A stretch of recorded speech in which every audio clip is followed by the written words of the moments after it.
Oi, pessoal, bom dia, boa tarde, boa noite para quem está vendo essa aula gravada. Hoje a gente vai falar sobre as revoltas no período regencial, um período que, como vocês puderam observar, foi muito conflituoso, né? Mas não no conflituoso no campo das ideologias políticas que circulavam nessa época, né? A gente tem que lembrar que Dom Pedro I tinha abdicado do trono e deixado para o seu filho de apenas 5 anos, né? E Dom Pedro II, lógico, não poderia assumir, não era nem Dom Pedro II ainda, né? Não poderia assumir.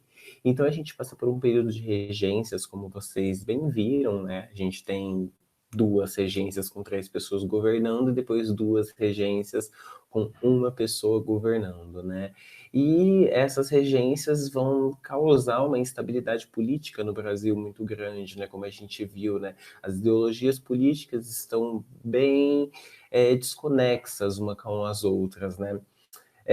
A gente vai lembrar que, então, que esse período de incertezas é muito grande, então, né, dentro desse governo regencial, né? A gente não sabe muito bem para onde vai os avanços liberais ou os avanços conservadores, né?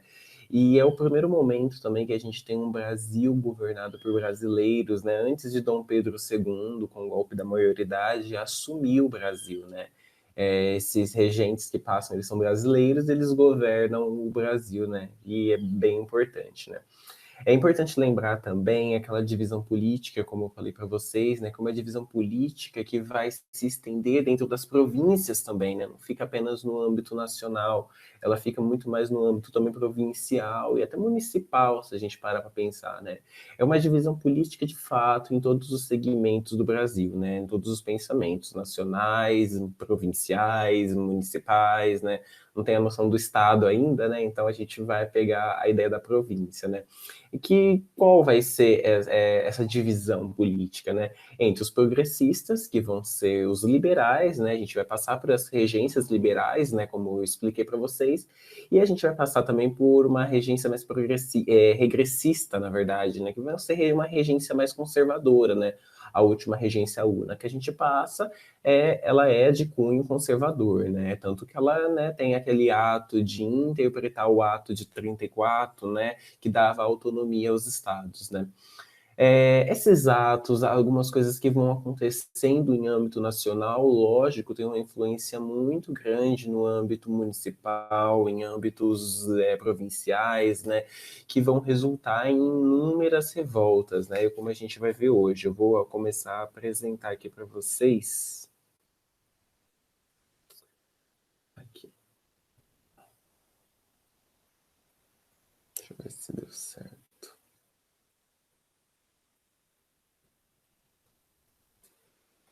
Então, tá bom.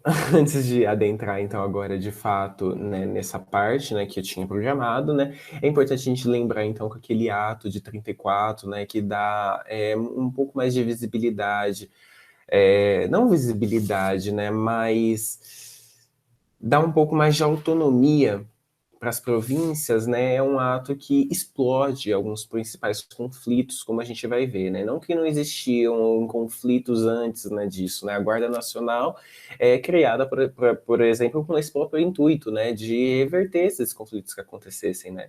Então, mas no primeiro momento, então, né, as principais revoltas que cobram nos vestibulares, nas provas externas, né, o ato de 34 explode alguns dos principais conflitos, como a gente vai ver hoje, né? Esses são movimentos que a gente tem que entender que, lógico, como todos os outros movimentos, sempre resultam no ganho do império, né, brasileiro, né? Eles sempre ganham em todos esses quesitos, né? Mas são movimentos que vão ameaçar a unidade territorial do Brasil, né? Vão pôr em xeque, né, algumas coisas que esses movimentos vão propor, né? Vão ser movimentos também diversos em seus motivos e setores sociais, né? Eles têm que ser entendidos no âmbito deles, né? E não pensando numa escala um pouco maior, né? Nacional, né?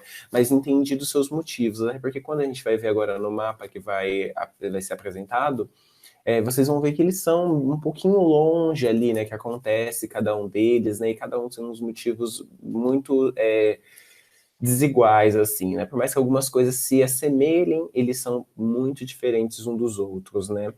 E a gente tem que lembrar também que todos esses, né, eles vão ocorrer uma crise de legitimidade também, né, que eles não vão reconhecer, na maioria das vezes, essa regência, né, eles vão querer, lógico, que o Dom Pedro assuma, né, então também tem tudo isso acontecendo, né, essa regência vai ser muito criticada por esse ponto também, né.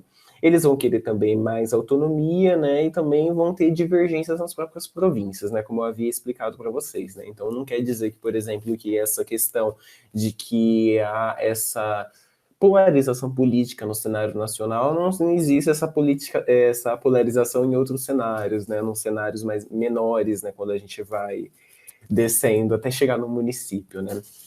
Deixa eu passar o slide aqui. Então, aqui no primeiro momento, a gente tem essas principais revoltas que a gente vai destacar hoje, né? Que é a cabanagem, que ocorreu no Pará, a balaiada, no Maranhão, a sabinada, na Bahia, a revolta dos Malês, em Salvador, e a Guerra dos Farrapos, né? No Rio Grande do Sul, né? Vocês percebem que, lógico que a maioria ocorre mais no norte, no nordeste, né? Mas também tem a Guerra dos Farrapos que ocorre mais ao sul, né? A gente ainda vai falar ao longo da Praieira também, né? Que é outra revolta importante que acontece, né? Mas hoje a gente vai focar nessas principais aqui que sempre estão cobrando muito nos vestibulares, que são revoltas extremamente importantes para a gente entender todo esse cenário, todo esse contexto, né? Agora a gente vai falar, no primeiro momento, da cabanagem, né? A cabanagem, então, ela ocorreu de 1835 a 1840. Ela foi no local no Grão-Pará, né? A gente está olhando aqui no mapa, mas esse mapa está com a divisão do Brasil atual, né? Eu deveria ter pegado um mapa que tivesse a divisão provincial, né? Imperial, na verdade, né? Porque o Grão do Pará não existia Acre, né? Claro, nesse momento, né? Mas o Grão do Pará era todo esse lugar aqui, né? Juntando Amazonas, Roraima, Amapá, né? Juntando tudo isso daqui. Isso daqui era tudo uma província só, né? Bem extensa, né? E quais são os principais fatores para acontecer a cabanagem, né? Lógico, o centralismo do governo, né? Eles tinham dado, né, aquela abertura, né, de se poder, por exemplo, ter um pouco mais de autonomia, né? Mas essa autonomia, lógico, que vai ser interpretada de uma outra forma, né? Como alguns lugares conseguirem suas próprias repúblicas, né, frente às coisas que estavam acontecendo, né? Muitas loucuras, né? Então, esse centralismo do governo centrado no Rio de Janeiro, no primeiro momento, né, é uma coisa ímpar em quase, é uma coisa par, na verdade, em quase todas essas revoltas, né, uma coisa que influencia muito grande, né, essa falta de autonomia para para algumas províncias. Porque quando a gente fala da autonomia que foi dada a essas províncias, era uma autonomia, na verdade, dirigida às elites, né, é, dessas províncias, né? E não a província em si, né, tinha alguma autonomia de gerir algumas coisas, né, mas sim as elites tinham algumas autonomias, né, então isso era muito mal visto por alguns outros setores da sociedade, né. A miséria social também era muito grande, né? A gente tem que lembrar que, por exemplo, o Grão do Pará está completamente excluído, né, do resto do Brasil, né? É uma localidade muito grande e longe do governo central, que era localizado no Rio de Janeiro, né? Como vocês puderam observar ali no mapa, né? E ali eles ficavam bem excluídos na elite de uma forma total, passando por todas as crises, né? Que passou na regência, no primeiro reinado, né? Crises econômicas, sociais, né? E tal, né? E a gente tem também uma opressão dos latifundiários também muito grande, né? Mas para sintetizar melhor vocês na cabanagem, eu vou dar uma olhada aqui na minha colinha sobre a revolta, né? Então a gente tem uma revolta muito grande, né, que foi como aconteceu com uma forte repressão também, né, e alguns líderes muito importantes, né? Alguns desses líderes é o Félix Malcher, né, e os irmãos Vinagre também, né? Num primeiro momento, quando o Feijó, como eu falei para vocês, né, da primeira regência Una, né, quando ele assume, ele resolve então escolher alguns principais líderes de tipo, algumas províncias, né? Ele escolhe aqui no Grão do Pará e escolhe em várias, né? Ele também vai acabar escolhendo quando a gente vai se referir à farroupilha, né? Que vai ser outra coisa que vai acontecer também, né? Mas ele escolhe então algumas pessoas. A pessoa que ele escolhe para governar o Grão do Pará vai ser uma pessoa assim que está muito mais conectada ao império do que conectada, de fato, à regionalidade, né? Porque como a gente percebe em todas essas localidades, né, eles são muito mais regionais do que nacionais, né? Eles não vão prezar tanto esse sentimento, né, de emancipação nacional, eles vão prezar mais esse sentimento de emancipação regional ali, né, com as características de cada região, né? Ainda hoje a gente observa, por exemplo, o Brasil é um país bem dividido em toda a sua cultura, né? A gente tem uma cultura muito diferente, por exemplo, no norte, no nordeste, uma cultura muito diferente que ela é no centro-oeste para o sul do Brasil, né? Ou do sudeste e tal, né? A gente tem uma cultura bem diferente um do outro, né? Então, essa pessoa, né, é escolhida pelo Feijó e ela é posta para assumir a presidência, né, do Grão do Pará, né? Não era governador, era presidente da província, né? Ele é morto, né, ele é assassinado, né, eles resolvem então fazer uma invasão, né, tendo em vista todas essas coisas que estavam acontecendo, né, dessa extrema pobreza, do trabalho escravo que acontecia também com os próprios escravos, né, diversas doenças que mataram muitas pessoas, né, no Grão do Pará também, né, ninguém olhava para essa localidade da forma que deveria olhar, né, os irmãos Vinagre resolvem fazer então uma invasão ao palácio em Belém do Pará, né, hoje em Belém do Pará, né, e eles resolvem matar na rua, né, o assassinato do Bernardo Lobo, né, que o Bernardo Lobo que é escolhido então pelo Feijó para assumir, né, o Grão do Pará. Então o Bernardo Lobo é assassinado ali mesmo na rua, né, e tal, e quem assume é uma pessoa muito mais ligada a essas classes populares, né, que é o Félix Malcher, né. O Félix Malcher, o Félix Malcher, ele vai ser muito ligado à Guarda Nacional também, né? E ele vai dar muita voz à elite também, né? Ele meio que não ajuda tanto essa questão popular como era o movimento de início, né? Então, o Félix Malcher acaba morto também pelos irmãos Vinagres e algum dos irmãos Vinagre acaba assumindo, né? Vocês conseguem perceber que dentro dessa própria revolta não há um consenso muito grande entre os próprios líderes, né? Eles não conseguem organizar de fato um movimento que se proste a atender às principais demandas, né, desse movimento, né? Então a gente já vê por aí, né, que é uma coisa bem conflituosa dentro do próprio movimento, né? Um dos irmãos Vinagre acaba se assumindo, né, o Francisco Vinagre, só que ele vai querer simpatizar, então, com as cortes, né, com as cortes do Rio de Janeiro, né, voltar ali a ser submisso, o Grão do Pará e tal, né? E aí assume uma outra personalidade muito importante também, que é o Eduardo Angelim, que ele assume, mas ele não consegue manter essa unidade no Grão do Pará, né? Aí ele não tem uma adesão popular da elite, por exemplo, né? E por isso ele não consegue. Essa revolta tem uma característica separatista, uma característica republicana e uma característica popular, né? Tendo em vista todas as pessoas que participavam. Lógico que quando ocorreu, né? Estava ocorrendo, né? Várias pessoas foram mortas, né? Que estavam tentando organizar ali, né, o Grão do Pará, né? E lógico que isso teve uma intervenção muito forte do governo central, né, do Rio de Janeiro, né, que mandou tropas para irem interferir nesse movimento, né? Esse é o movimento que a gente considera mais sangrento na história do Brasil, porque mais de 30 mil pessoas foram mortas. Quando tem, né, o Eduardo Angelim, quando ele assume, e as tropas vão, né, ele fica 8 meses, parece, né, e aí as tropas vão tentar, né, ali, né, reestabelecer essa província, né, o Angelim é preso e esses principais segmentos dessa sociedade, eles se dividem de uma forma muito forte, né? E cada um segue para um lado, né? Tanto que quando eles chegam, né, os monarquistas, né, os exércitos monarquistas chegam ali em Belém, né, não tem homens, por exemplo, né? Ficam só mulheres, idosos e crianças, né?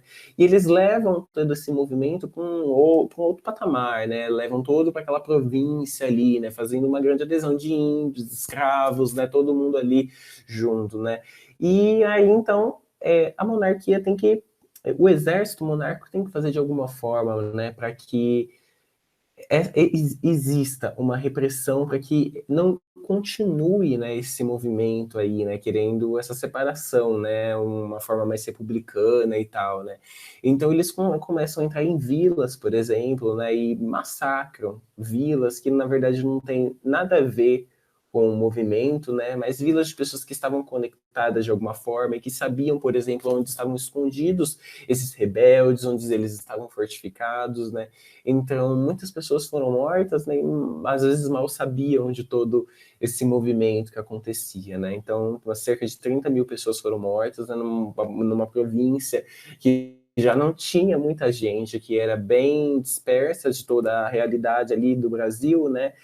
Cerca de esses 30% representava quase 30% da população do Grão-Pará, né? E eles são mortos, né? É bem importante falar isso, né? Mas por que cubanos, né? Também é importante falar, né? Porque dizem que as pessoas que moravam nessa região, né? Lógico que são índios, são quilombolas, são escravos, né? Eles viviam ali nas suas cabanas, né? Por isso cabanagem, né? É o nome dessa revolta, né? É bem importante falar, né? Outra coisa também que eu acho importante falar é que os cabanos, nessa palavra cabanos, né, não eram eles que se designavam como cabanos, né, eles se consideravam como próprios patriotas, né, cabanos é uma palavra que vai ser dada a eles num período bem depois, né, então a gente tem esses principais líderes nessa revolta que ocorreu de 1835 a 1840 no Grão-Pará, né. Vamos para a próxima. A próxima é a Sabinada, que aconteceu na Bahia, né? De 1837 a 1838, né? E qual o principal fator, né, dessa revolta também, né? É o centralismo do governo também, né? Porque é uma coisa que vai gerar sempre em torno de todas quase as revoltas, né? O principal líder é o Francisco Sabino, daí o nome da revolta, Sabinada, né? O Francisco Sabino, ele era um professor, ele era médico, ele era jornalista, né? E nesse momento se começa a se enfervecer um teor social, né, com a ascensão dos regressistas, né? O Araújo de Lima, quando ele assume, por exemplo, né, ele faz aquela lei de interpretação do ato institucional de 34, né? Ele resolve dar uma relida aquilo e mudar e tirar a autonomia que era dada para essas elites dentro das províncias, né? Então, o Francisco Sabino observando tudo isso, né? Lógico que ele não gostou, ninguém gostou que estava ali na Bahia nesse todo esse contexto, né? Então, eles resolvem fazer uma revolta, né? Essa revolta tem uma adesão muito grande dos setores urbanos, né? Mas a elite do açúcar não topa essa revolta, né? Então, se vocês conseguem ver, né, que dentro da classe elitista também há uma disparidade de ideias muito grande, né? Eles estão bem divididos em todos nesse contexto todo, né? As características é o separatismo, né? Eles estão propondo então um governo provisório, né? Tendo em vista esse governo regencial que estava fazendo, né? Eles achavam que, por exemplo, um governo que fosse gerido, gestado, na verdade, né? Ali, né? Por o Dom Pedro II, né, quando ele já alcançasse a maioridade, seria melhor, né? Então eles propunham então um separatismo, né, um início ali de uma república, né, um republicanismo mais ou menos, né? E quando Dom Pedro II pudesse assumir, eles voltariam a integrar de novo o território nacional, né, fazendo parte, aceitando o que o Dom Pedro II fazia, né? E como vocês podem ver, também era um movimento bem elitista, né? Eles chegaram também, né, eles tinham um apoio também dos jornalistas muito grandes, né, a instaurar uma república brasiliense, né, provisória, né, eles tentam ali, né, colocar essa república, né, por um momento, né.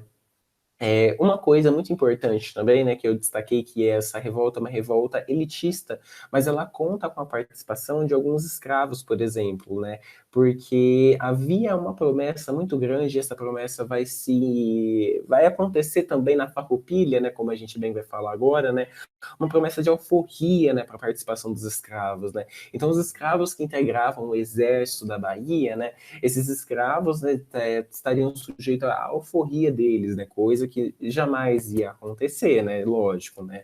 Não é uma revolta popular, né, é uma revolta elitista. Eles vão querer e prezar, na verdade, a manutenção da escravidão, né, como vocês bem sabem disso, né. A gente tem um levante armado também muito grande, né, dessas camadas médias, né, as camadas médias dessa sociedade, né, que ainda estão embutidas dentro dessa elite também, de uma certa forma, né, se levantam, né, conseguem implementar esse governo provisório, como eu falei para vocês, né, mas o Feijó acaba enviando tropas por terra e mar, né, porque a Bahia ali, em Salvador, né, a capital, ficava localizada onde, né, no mar, né, ali, né, uma cidade litorânea. Então ele resolve enviar tropas dessas duas formas para conter os avanços dessa Sabinada, né, para que ela não se concretizasse de fato, tentar manter uma unidade nacional, né, é bem importante isso, né.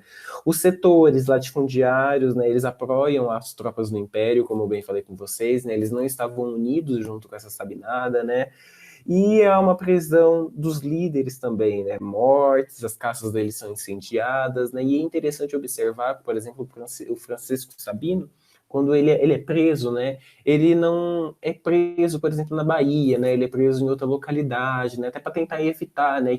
Que houvesse uma que esse evento voltasse a acontecer, né, com uma eventual liberdade do Francisco Sabino, né? Então esse movimento acaba por ali, né, com uma forte repressão também, né, como eu falei para vocês, né? Ele ocorreu de 38 e de 37 foi até 38. Foi um período relativamente curto, mas um período muito importante, né? Porque quando a gente olha para todas essas revoltas, a gente não tem que olhar exatamente o tempo que elas ocorreram, se foi, deu certo, se não deu, se foi grande o tempo ou não, mas mostrar, na verdade, que havia uma insatisfação muito grande, né, com como as coisas eram geridas aqui no Brasil, né? Então é bem importante a gente frisar esses acontecimentos aí, né? A gente vai ter a balaiada também, gente. São 5 revoltas, a gente já está indo mais para o final, né? A gente vai ter a balaiada, que acontece de 1838 a 1841, né? Os locais são o Maranhão e o Piauí, né? Quais são os autores? O centralismo do governo, como eu já havia falado para vocês, né, e essa miséria social também, né, que era muito grande também dentro do Maranhão, né.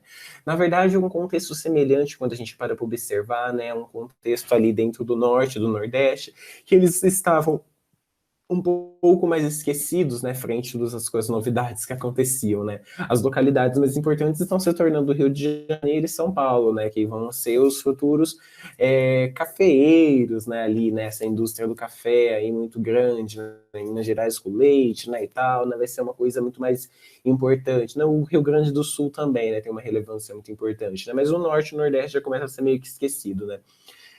Quais são as características? Eles não têm um projeto político definido, mas ele é de caráter popular.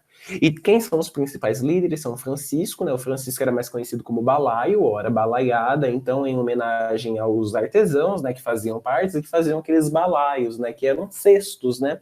Então o Francisco participa, né? O cara preta, um vaqueiro participa também, e o nego ou preto Cosme, que ele era um escravo, ele participa também, né? Todos esses líderes têm uma importância muito, muito grande para esse movimento acontecer, né?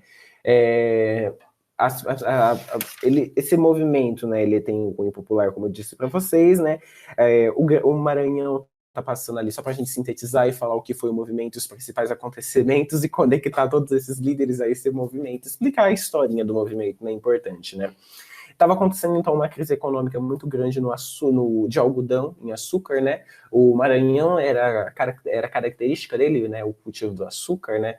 E esse açúcar tem que concorrer com... O açúcar não, né? O algodão tem que concorrer com o algodão dos Estados Unidos, né? E lógico, né? O produto de outro país sempre é muito mais privilegiado do que o próprio produto produzido no país, né? Às vezes porque também não era de boa qualidade, né, e tal, né? Mas o produto de outro país é sempre muito mais valorizado do que o produto do nosso próprio país, né? Então, isso do algodão já gerava uma certa satisfação no Maranhão, né? Foi instaurada também uma lei muito importante, que é a lei dos prefeitos, né, onde os prefeitos não eram mais ali, né, meio que eleitos pelo aquele voto censitário, né, como eu havia explicado para vocês, né, mas eles eram indicados pelo presidente da província. E ora, isso gera também uma insatisfação muito grande, né? A falta de autonomia política, né, é derivada de todo esse contexto, né, quando você não tem um prefeito que é da localidade, que realmente defenda os seus interesses, né, por mais que não defenda interesses ali de fato de ninguém, né? Mas é um orgulho ali, né? Porque, como eu falei para vocês, eles estão muito mais ligados às regionalidades deles do que a um poder central, né? De fato, né? Então, esse contexto, né, de misérias e dificuldades econômicas, né, mas outra coisa muito importante da balaiada e de várias outras revoltas é a violência policial. Como eu falei para vocês, né, a instituição daquela guarda municipal, daquela guarda nacional, né, é muito importante todo esse contexto, né, porque ela vai agir de maneira arbitrária dentro de todos os segmentos da sociedade, né? Segmentos, lógico, que mais pobres do que outros, né? A classe da elite não vai sofrer tanto com a repressão desses movimentos policiais, né? Dentro de todo esse contexto, como que se dá, né, a balaiada, né? O cara preta, né, o vaqueiro, né? Ele tem o irmão dele preso, né? O irmão dele foi preso, né? E aí ele resolve, então, ele resolve unir ali um grupo de pessoas, né? Índios, escravos, pobres, né? E tal, né? Algumas pessoas ali, né? Para tentar tirar o irmão dele da prisão, né? Então eles vão lá, né? Eles invadem a instituição de fato, né? Pedram, queimam, né? E tiram o irmão do cara preta, né? O vaqueiro, né?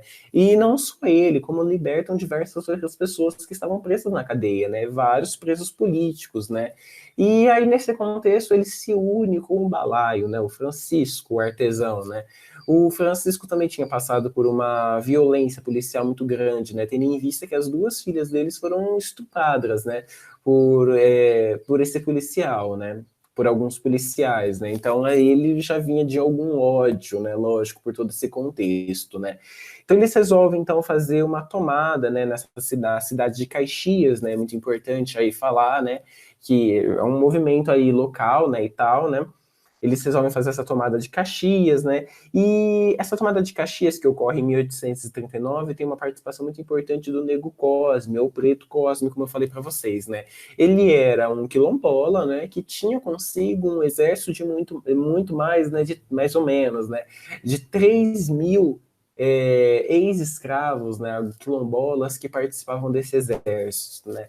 Então, a balaiada acontecendo todo esse contexto, né, tentando fazer uma tomada de poder, né, eles não tinham aí meio que um projeto político definido, né, mas vocês conseguem ver as intenções deles, né, que é acabar com esses principais fatores que foram destacados aqui, né, principalmente com essa violência policial que era muito forte, né. Lógico, né, que tem uma repressão muito grande, né, quando a gente vê isso por parte do Império, né? Porque o Império acaba mandando então Luiz Alves de Lima e Silva, né? Que é uma pessoa muito importante, que vai ser o futuro Barão de Caxias, né? Ele, lógico, ganha essa revolta, né? E com a Guerra do Paraguai, né? Ele vira o Duque de Caxias, né? Que é muito importante, né? Em todo esse cenário. E a gente vai falar um pouco mais dele ao longo também. No período do segundo reinado, na verdade. A gente vai destacar mais um pouco ele, né? Mas ele vai, então, e faz uma repressão violenta dentro dessa balaiada que acontece, que detém um caráter popular, né? Vários segmentos da sociedade mais pobres, né? Participam, né? Dessa revolta, né?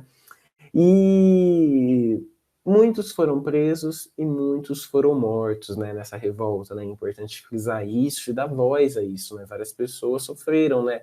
Com tudo isso que aconteceu, né? De forma violenta, né? Como vocês podem observar, né? A violência é uma coisa presente ainda nesse governo, no governo imperial, né? Da mesma forma que era na colônia, é a mesma forma que vai ser gerido no império, né? Porque também não tem tantas mudanças assim, né? A gente tem uma monarquia que continua dando um segmento muito grande a essa forma autoritária, né, de gerir as coisas, né, e não aceitar outras opiniões, né, lógico, porque são governos absolutistas também, né. Mas então tem todo esse desfecho, né, da balaiada, né, que aconteceu. E, outra coisa que eu esqueci de falar, essa elite popular, eles vão estar muito ligados aos liberais, né? É importante frisar, né? Porque a elite do Maranhão e do Piauí, eles estão ligados aos conservadores, né? Então vocês já conseguem ver também essa disputa política, né, ideológica muito grande que acontece por aí, né, no Maranhão e no Piauí. Essa é a questão, mas não vai ter hoje, né? E agora a gente fala da farroupilha, que também é muito importante entender o que foi a farroupilha. Né? A farroupilha foi uma revolta que é a mais extensa, né, de todas essas, né? Ela ocorreu no Rio Grande do Sul, em Santa Catarina, né, de 1835 a 1845, e os principais fatores, né, era esse centralismo do governo, como eu falei para vocês, né, o Rio Grande do Sul se sentia excluído, né, de todo o contexto nacional que acontecia, né, e também essas diminuições sobre o charque importado, né? O que é o charque, né? É importante frisar porque a revolta gira em torno disso, né? O charque é como se fosse uma carne de sol, né? A gente, não sei se vocês conhecem a carne de sol, mas é a carne seca, né? Só que diferente da carne de sol que leva o nome de sol, a carne de sol ela é seca e não é diretamente no sol, né? Enquanto o charque é uma carne que é seca diretamente no sol, né? O que acontecia, né? O Rio Grande do Sul, então, né, começa no primeiro momento no Rio Grande do Sul e essa revolta se expande até Santa Catarina e tem a participação do Giuseppe Garibaldi. Acho que vocês já devem ter ouvido muito dele, Anita Garibaldi também, né? São personalidades muito importantes, né? Tem até filmes, né, sobre eles, né? E são bem importantes todo esse contexto dentro da Santa Catarina. Mas dentro do Rio Grande do Sul, ainda pensando no início dessa revolta, né, acontece porque o imposto cobrado em cima do charque do Rio Grande do Sul era 20, mais ou menos, né, uns 20% de imposto. Enquanto o charque cobrado da Argentina ou da região da Cisplatina, né, hoje Uruguai, tinha um imposto de 4%, né? Não só esse imposto propriamente dentro do charque, mas um imposto também dentro de toda a província, né? O que as pessoas pagavam ali para viver, né? Também, né? Os impostos, né? Quando tem esses governos, o primeiro reinado, o governo regencial, vários impostos para essas províncias são aumentados, né? Então eles vão lutar praticamente contra isso, né? Eles vão propor, então, as principais características vão ser separatistas, eles vão ser republicanos, e eles vão ser elitistas também, vão ter uma elite fundiária, né? Essa elite fundiária que produz a carne, né, do gado, né, muito ligado a isso, né? Vai ser muito forte, né? Não tem a participação popular nessa revolta, né? Por mais que eles acabam ali, né, conversando com alguns ex-escravos, né, para que eles participassem do movimento, né? Mas eles tinham medo, na verdade, que depois no Rio Grande do Sul a participação desses escravos, né, resultasse, né, em várias outras rebeliões, né, desses escravos, como acontecia em vários outros lugares do Brasil, né? Então eles resolvem então até mandar, por exemplo, os escravos que iam lutar contra o império em cima de cavalos, né, usando lanças, eles vão tirar as lanças dos escravos e mandam os escravos para a guerra apenas com os braços, né, em cima de cavalos. E lógico que eles são massacrados, né. E dentro disso a gente também tem os principais líderes, né, que é o Bento Gonçalves, o Davi Canabarro, né, e o Giuseppe Garibaldi, né. Só explicando então um pouquinho mais essa revolta, né, que aconteceu, né, e que é importante falar, aconteceu na província de São Pedro, no Rio Grande do Sul, que era assim, majoritariamente agrária, né? E eu falei para vocês da carne do charque, né, que é exposto ao sol, a carne de sol que não é, essa redução de impostos, a taxação do charque. O Feijó, ele vai nomear o presidente da província, que também não vai ser aceito, né?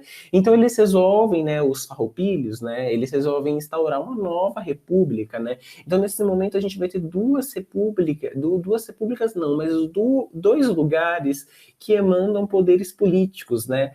Que vai ser a República do Pirati, né? Que vai ser governada pelo Bento Gonçalves, né? Nessa revolta farroupilha. E a gente vai ter, né, a cidade, né, do Rio Grande do Sul, né, que já tinha ali, né, a pessoa que fazia a gestão, né. não ficou só no papel essa república foi colocada em prática também, né? E aí eles começam também uma expansão para Santa Catarina, né, onde tem a participação de Giuseppe Garibaldi, né? E lá vai ter uma forte participação popular, né, de brancos livres, né, por exemplo, né? Mas no primeiro momento essa revolta ela é elitista e tem a elite fundiária como principal aí, né, que cuida dessas coisas aí, tá? Não era meta do movimento propor a separação do Brasil, né? E eu acho que isso é importante frisar, né? Esse movimento foi construindo a ideia de separação e de uma nação, né? Que fosse diferente, né? Da centralidade política, né? Então não é alguma coisa que de fato, quando começa a farroupilha, já está determinado essas principais características, né? Essas principais características elas vão sendo construídas ao longo dessa revolta. A revolta que acontece principalmente por conta do Shark, né? Participação da elite fundiária, como eu falei para vocês, né? Mas em 1845 a gente vai ter assinado o Tratado de Poncho Verde, né? Onde o Império, então, né? Ele contraiu as dívidas, né? Mas a abolição de alguns escravos também, né? Envolvidos, né?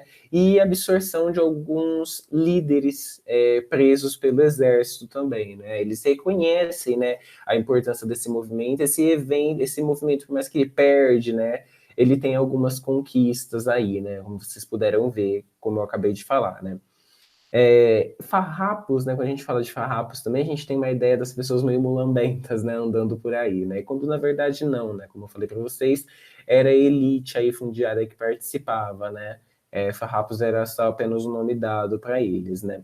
O Bento Gonçalves, cabe aqui um destaque grande para ele, né, porque ele era um militar e maçom também, que consegue instituir essa república, né, como eu falei para vocês, a República do Piratini, né, que é importante, né, a gente vai ter duas formas de governo, então aqui, né, na capital do Rio Grande do Sul, e agora em Paraty também, né. Eles tentam tomar o controle da capital também, né, isso é importante frisar, mas eles acabam não conseguindo, né, o controle ali. Eles fazem um cerco de 120 dias, de 1000, na verdade, 200 dias em volta da cidade, mas eles não conseguem tomar a cidade, né? A cidade é bem fortificada pelo exército monárquico, né, da época, né? Então, né, eles tentam dominar Porto Alegre, né, como eu falei para vocês, né? Situar a cidade por 120 dias, tiveram dificuldade de conquistar, né? E dia 20 de setembro, né, que foi o dia de 20 de setembro de 1845, né, é o dia que é comemorado até hoje, né, ali, né, pelo Rio Grande do Sul, né, um dia bem emblemático ali para eles, né, até feriado, né. E também, mas eles escolheram também o presidente da província deles, né, é importante citar isso, né. Mas outra revolta também que mostra pra gente várias coisas que estavam acontecendo e como as pessoas eram contra a forma arbitrária, né? Vocês viram que loucura, né? O charque brasileiro, que era para ser uma coisa muito mais barata, acabava sendo uma coisa mais cara e sempre compensava exportar de outro país, né? Assim como a gente acabou de falar na outra revolta do algodão, né? Por exemplo, né? E aí a gente tem a última revolta, que é especialmente a que eu mais gosto, que eu acho mais interessante, que é a Revolta dos Malês, que aconteceu em 1835, porque eu acho que essa revolta dá uma abertura muito grande para a gente começar a falar dos escravos dentro do Brasil, até porque ele tem a participação de uma mulher muito importante, né? Eu não vou falar disso sobre hoje, a gente vai falar um pouco mais mesmo sobre a revolta, né? E a gente pode fazer essa retomada dessa mulher muito importante dentro da Revolta das Malês, né? Quando a gente for tratar da história da escravidão no Brasil de verdade, né? E aconteceu então em 1835 na Bahia, né? Praticamente em Salvador. Foi mais localizada essa, aconteceu em Salvador e não envolveu todo o contexto da Bahia, né? Lógico, o fator é a escravidão. Esse é o principal fator que acontece na Revolta dos Malês. Suas características são popular, lógico, porque os escravos faziam parte, e não só escravos, como escravos muçulmanos, né? E os líderes dele era o Pacífico Licutã, né? Importante, né? Falar, né? Então, o que foi essa revolta dos malês, né? Na Constituição de 24, tem uma ausência muito grande sobre a discussão na Constituição outorgada pelo Dom Pedro I, tem uma ausência muito grande dessa discussão sobre a escravidão no Brasil, né? Não há uma discussão de como vai se parar de verdade o tráfico negreiro, uma discussão de quando vai acabar a escravidão, né? Não existe essa discussão de fato. Há ali uma tentativa da Inglaterra, como bem expliquei para vocês, né, de ir proibindo o tráfico negreiro, mas não a escravidão, né? Então é uma coisa aí que continua, né? E a Constituição de 24, ela meio que não fala muito sobre essas coisas, né? Deixa bem aberto tudo isso, né? A gente vai ter um histórico baiano, né, muito importante, né, e uma participação popular, né. Vocês viram, por exemplo, que quando acontece a independência, segmentos muito importantes de toda a sociedade baiana participam, né, lutando contra a independência, né, e querendo seguir as cortes em Lisboa, né. E isso é muito importante, todo esse contexto, né. A gente consegue observar a participação muito grande dos escravos, dos segmentos mais populares dentro da sociedade baiana, né. Isso são de extrema importância. Então a gente tem a questão da independência também, né, que tem uma menor oferta dos escravos, né, tendo em vista que as feitorias também eram portuguesas, né, o que fazem com que esses escravos, né, nessa Bahia, né, são escravizados, lógico, quando a gente tem a ideia de escravo, a gente está vendo que ele não quer ser escravo, né, a gente está observando que, na verdade, é uma coisa imposta a eles, né, como vocês bem sabem, né, ninguém nasce escravo, né, as pessoas são colocadas nessa situação, né, arbitrariamente, lógico, né. E essa revolta também é muito interessante porque quando quando o governo intervém, eles têm muito medo de um novo Haiti no Brasil. O que era muito semelhante na independência da Bahia também, né, quando a gente fala ali, né, quando a Bahia estava lutando, né, o medo ali dessas classes populares de instituir um novo Haiti, né. E quando a gente olha a independência do Haiti, por exemplo, que foi feita por escravos, por exemplo, né? E é bem importante ressaltar isso, né? Esses escravos muçulmanos, quem eram eles, né? Eles eram escravos libertos, né? Escravos libertos. Muitos deles também eram escravos que ainda trabalhavam, né? Mas eles eram escravos letrados e praticantes do Islã, né? Que é muito importante, né, citar isso, né? Que eles eram participantes aí do Islã, né? Não sei se vocês viram esses dias, mas no Instagram estava acontecendo aquele Ramadã, né? Que era um mês aí, né, dos muçulmanos, né, que praticam o Islã e tal, um mês de muitas orações, né, e tal, né? Acontece praticamente essa revolta nesse mesmo mês, em todo esse contexto, né? O Ramadã estava acontecendo, né? Que é um período onde se não pratica, por exemplo, sexo, né? Onde o pessoal faz ali um jejum alimentar, né? Muito forte, né? E tal, né? E essa revolta começa de fato quando há o fechamento de algumas mesquitas clandestinas, né? E o Pacífico do Cutã ele é preso, né? Por exemplo, dentro disso, né? E aí começa a acontecer. Eles já estavam planejando, na verdade, essa revolta dos malês, né? Mas ela acabou sendo posta ali de uma maneira muito rápida, né? Porque não aconteceu no dia que estava previsto, né? Aconteceu junto com uma delação, né? Premiada, né? Que aconteceu, né? E o pessoal teve que se organizar para acontecer a revolta, né? Foi um confronto muito grande, o confronto durou cerca de 6 horas, né? E teve mais de 600 participantes, né, dentro desse confronto, né? É muito importante falar isso, a gente teve 70 mortos, né? E as pessoas lógico, né, os escravos, né, muitos deles foram açoitados ou deportados para outras localidades do país, ou até mesmo para a África, né, muitos deles voltaram para essas regionalidades, né. O que Malê significa? E eu acho que é importante falar, né, Malê significa Imalê. E o que significa isso também, né? Significa islamizados, né? Porque a gente tem que lembrar também da onde esse pessoal vinha, né? Eles vinham ali da Nigéria, da Costa do Marfim, mais ou menos aquela localidade ali da África, né? Da onde vinham os africanos para serem escravizados aqui no Brasil, né? E ali a população é majoritariamente islâmica, né? Então eles já vinham com a sua ideologia, né? E a gente consegue observar também que populações assim religiosas, né, diferente do cristianismo, né, que sempre propagou mais uma manipulação do que de fato tentar colocar na cabeça das pessoas a religião, né? tendo em vista, né, por exemplo, na Idade Média, a Bíblia não era lida, né, por ninguém, né, apenas pelo Papa, até pela escrita dela assim, em latim, né, e vários países da Europa não saberem latim, né, várias pessoas não saberem, né, nem ler nem escrever, né. Mas, por exemplo, quando a gente fala dos judeus, né, que é uma população majoritariamente abastada, né, uma população letrada, que está sempre ali muito incluída dentro do seu segmento ali, né, muito assim, eles estão sempre muito juntos, né, sabem ler e tal, né, os muçulmanos também, né, lógico, eles têm que ler o Alcorão, por exemplo, né, isso possibilita que eles aprendam a ler, né, porque eles têm que ler o Alcorão, né, então isso é muito importante também, né. Esse trabalho forçado também, essa repressão à religião deles também, né? Isso é um fator muito importante também para acontecer essa revolta, né? Tendo em vista que eles eram muito reprimidos dentro da religião dele, imposta a religião católica, né? Dentro para eles. O trabalho que eles exerciam era um trabalho muito, extremamente forçado, né?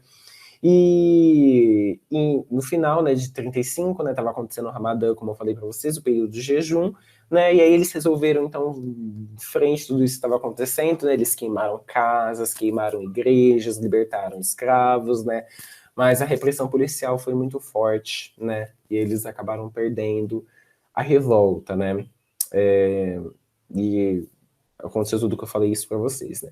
O Pacífico Lituan, que foi solto, né, dentro dessa revolta, né, quando ele foi preso, ele foi condenado, né, não à morte, né, foi condenado a uma coisa pior.